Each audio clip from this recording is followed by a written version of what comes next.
నమస్కారం. భారతీయ ఆర్థిక వార్తలు 23 జులై సాయంత్రం 6 గంటల వార్తా సంచికలోకి స్వాగతం. ఈ వార్తా సంచికను మీకు అందిస్తున్నది నయన. తాజా వార్తలు వినండి. సెన్సెక్స్ 76,391.39, 364 pts, 0.47% తగ్గింది. అత్యధిక లాభం ఎం మరియు ఎం 1.71% పెరిగింది. అత్యధిక నష్టం అదానీ పోర్ట్స్ 2.25% తగ్గింది. నిఫ్టీ 50 నేడు 23,869.600.53% వద్ద ఉంది. -0.53% తగ్గింది. ఎన్ఎస్ఈ యొక్క అగ్ర 50 కంపెనీలను ట్రాక్ చేస్తుంది. సెన్సెక్స్ 363 పాయింట్లు పతనమవడంతో నష్టాల్లో ముగిసిన భారతీయ సూచీలు. బీఎస్ఈ సెన్సెక్స్ 0.47% క్షీణించి 76,391.39 వద్ద ముగియగా, ఎన్ఎస్ఈ నిఫ్టీ 50 0.53% తగ్గి 23,869.60 వద్ద స్థిరపడింది. నిఫ్టీ బ్యాంక్ కూడా 0.94% క్షీణించి 56,592 వద్ద ముగిసింది. ఇన్ఫోసిస్ మొదటి త్రైమాసిక నికర లాభం 12% పెరిగి ఇండియన్ రూపీ 7,769 కోట్లకు చేరింది. ఐటీ దిగ్గజం ఇన్ఫోసిస్ మొదటి త్రైమాసిక నికర లాభం ఏడాది ప్రాతిపదికన 12% పెరిగి ఇండియన్ రూపీ 7,769 కోట్లకు చేరుకుందని నివేదించింది. అయితే ఆదాయ అంచనాలను తగ్గించింది. ఎన్ఎస్ఈలో కంపెనీ షేర్లు 0.45% క్షీణించి ₹1,047 మరియు 40 పైసలు వద్ద ముగిశాయి. ఇంధన ధరల పెరుగుదల వల్ల మొదటి త్రైమాసికంలో ₹238 కోట్ల నష్టాన్ని ప్రకటించిన ఇండిగోను నడిపే ఇంటర్గ్లోబ్ ఏవియేషన్ విమాన ఇంధన ఖర్చులు 85.7% పెరిగి ఇండియన్ రూపీ 10,832.9 కోట్లకు చేరడంతో మొదటి త్రైమాసికంలో ₹238 కోట్ల నికర నష్టాన్ని నమోదు చేసింది. ఇండిగో షేర్లు 1.83% క్షీణించి ₹5,023 మరియు 50 పైసలు వద్ద ముగిశాయి. ఆర్బీఐ జోక్యంతో యుఎస్ డాలర్తో పోలిస్తే 96.57 వద్ద స్థిరంగా ముగిసిన రూపాయి. గురువారం యుఎస్ డాలర్తో పోలిస్తే భారత రూపాయి 0.24% పెరిగి 96.57 వద్ద దాదాపు స్థిరంగా ముగిసింది. రిజర్వ్ బ్యాంక్ ఆఫ్ ఇండియా చురుకైన జోక్యం ముడి చమురు ధరల పెరుగుదల నుండి ఒత్తిడిని తగ్గించడంలో సహాయపడింది. ఎన్సిడిల ద్వారా 5,000 కోట్ల నిధుల సేకరణకు అల్ట్రాటెక్ సిమెంట్ బోర్డు ఆమోదం. అన్సెక్యూర్డ్, లిస్టెడ్ మరియు రిడీమబుల్ నాన్ కన్వర్టిబుల్ డిబెంచర్ల ప్రైవేట్ ప్లేస్మెంట్ ద్వారా 5,000 కోట్ల వరకు సేకరించేందుకు అల్ట్రాటెక్ సిమెంట్ బోర్డు ఆమోదం తెలిపింది. కంపెనీ షేరు 0.13% స్వల్పంగా పెరిగి ₹11,908 వద్ద ముగిసింది. భౌగోళిక రాజకీయ ప్రమాదాల మధ్య బ్యారెల్కు $90 మరియు 25 సెంట్లుకి పెరిగిన ముడి చమురు. హార్ముజ్ జలసంధిలో భద్రతా ప్రమాదాలు పెరగడంతో ముడి చమురు ధరలు 3.94% పెరిగి బ్యారెల్కు $90 మరియు 25 సెంట్లు వద్ద స్థిరపడ్డాయి. ఈ పెరుగుతున్న ప్రమాదాల కారణంగా భారతీయ రిఫైనరీలు కొన్ని ఇరాక్ చమురు లోడింగ్లను నిలిపివేసినట్లు సమాచారం. ప్రపంచ మార్కెట్ మార్పుల మధ్య తగ్గిన బంగారం మరియు వెండి ధరలు.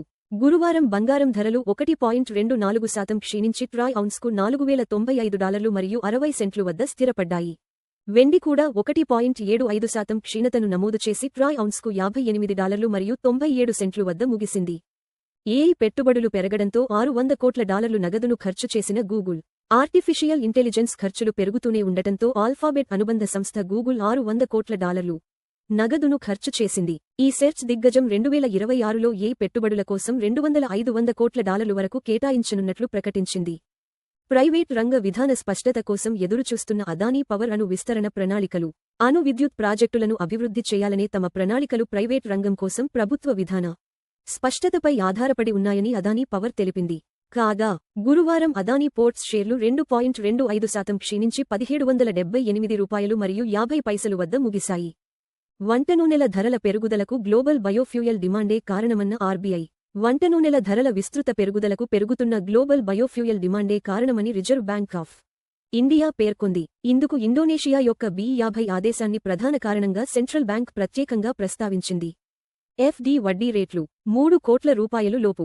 Kotak Mahindra bank 7.30%, bank of Baroda 7.15%, Punjab national bank 7.10%, HDFC bank 6.60%. బంగారం $4,095 మరియు 60 సెంట్లు 1.24% ప్రతి ట్రాయ్ ఔన్సుకు. అప్రాక్సిమేట్లీ ఈక్వల్ టు ₹127,160 ప్రతి 10 గ్రా. బంగారు ధర 1.24% తగ్గింది. మునుపటి ముగింపు $4,146 మరియు 90 సెంట్లు నుండి. బంగారు ధరలు ప్రపంచ డిమాండ్, డాలర్ బలం మరియు ద్రవ్యోల్బణ అంచనాలను ప్రతిబింబిస్తాయి. వెండి $58 మరియు 97 సెంట్లు 1.75% ప్రతి ట్రాయ్ ఔన్సుకు. అప్రాక్సిమేట్లీ ఈక్వల్ టు 1831 రూపాయలు ప్రతి 10 గ్రా. వెండి ధర 1.75% తగ్గింది. మునుపటి ముగింపు $60 మరియు 2 సెంట్లు నుండి. వెండి ధరలు పారిశ్రామిక డిమాండ్, సౌర శక్తి మరియు సెంట్రల్ బ్యాంక్ విధానాలతో ముడిపడి ఉంటాయి. WTI క్రూడ్ ఆయిల్ $90 మరియు 25 సెంట్లు 3.94% ప్రతి బారెల్కు ట్రేడ్ అవుతోంది. చమురు ధర 3.94% పెరిగింది. మునుపటి ముగింపు $86 మరియు 83 సెంట్లు నుండి. చమురు ధరలు ఇంధన వ్యయాలు, ద్రవ్యోల్బణం మరియు భారతీయ రూపాయిని గణనీయంగా ప్రభావితం చేస్తాయి. $96.57 వద్ద భారతీయ రూపాయికి వ్యాపారమవుతోంది. రూపాయి 0.24% బలహీనపడింది. మునుపటి ముగింపు $96 మరియు 34 పైసలు నుండి. బలహీనమైన రూపాయి దిగుమతి వ్యయాలను పెంచుతుంది. అయితే ఐటీ మరియు ఫార్మా ఎగుమతిదారులకు ప్రయోజనం చేకూరుస్తుంది. ఎల్పీజీ సిలిండర్ ధరలు, ప్రధాన నగరాలు: చెన్నై $957 మరియు 50 పైసలు, 3106 రూపాయలు. బెంగళూరు $944 మరియు 50 పైసలు, 3021 రూపాయలు. హైదరాబాద్ $994, 3191 రూపాయలు. ఆంధ్రప్రదేశ్ $966 మరియు 50 పైసలు, 3128 రూపాయలు. భారతీయ ఆర్థిక వార్తలు చూసినందుకు ధన్యవాదాలు. ప్రతిరోజు ఉదయం మరియు సాయంత్రం 6 గంటలకు మా వార్తలు చూస్తూ ఉండండి. లైక్, షేర్ మరియు సబ్స్క్రైబ్ చేయండి.